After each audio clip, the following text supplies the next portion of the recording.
Waa'eelatiyaati shaggaatoo yoomiyyuu ammeenya jaalala inoltu dhagayuu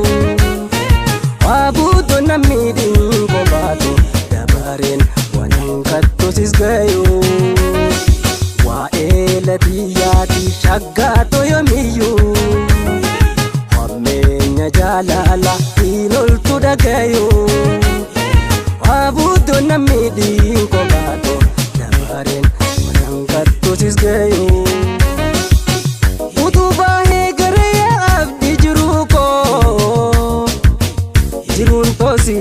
Malen kabdu iko ama jaja hamada ko wal damnini gargar bau kanu labe boni utuba he gare ya abdi jiruko jirun tosi malen kabdu iko ama jaja hamada ko wal damnini gargar bau kanu labe boni Jalalanka dite bunyan arkanila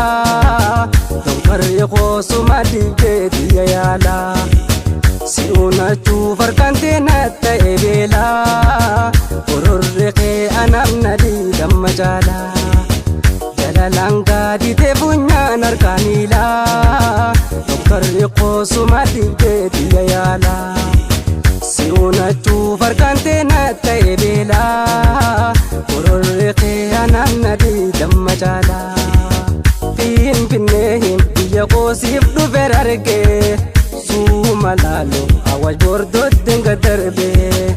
Asa boomi eesoo jiroor barakkatte Dabba zooni sirna keeysaan tullokkote Baarodaani qarraan kattaamure qobbo Daadar maddi dhiisanii maalee jaalanko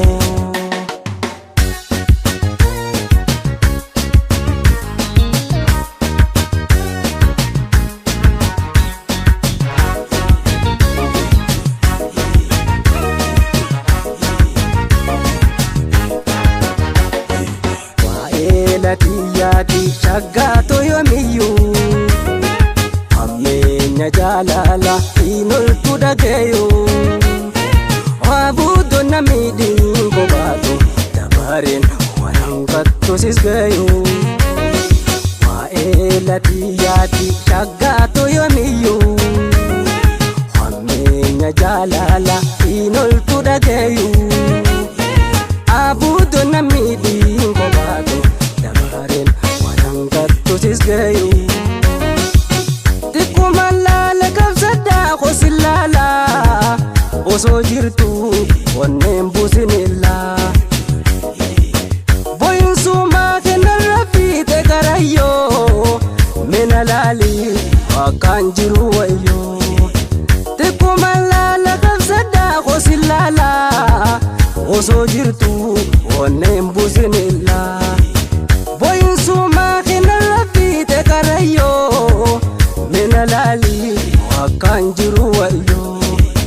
Duskannoo jireenyaa jeensi filadhee na jalaan jiigin utubaan si godhadhe Maaliin gammaddanaa fi miyyoo si kennee amartiin ni jabdi yoo boodadhu onne Duskannoo jireenyaa jeensi filadhee na jalaan jiigin utubaan si godhadhe Maaliin gammaddanaa fi miyyoo si kennee amartiin ni jabdi yoo boodadhu onne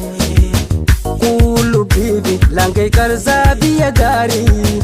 Deeme dandakko wal garree loo sharaaree Gaaddisatti ol gorree xiqqoo buqanne Kokkofalle wal buhaarsaa wajji teenye Biyya dhaaloo ta'isii imallee jirre Dharra jaalala dirree keessa tumurre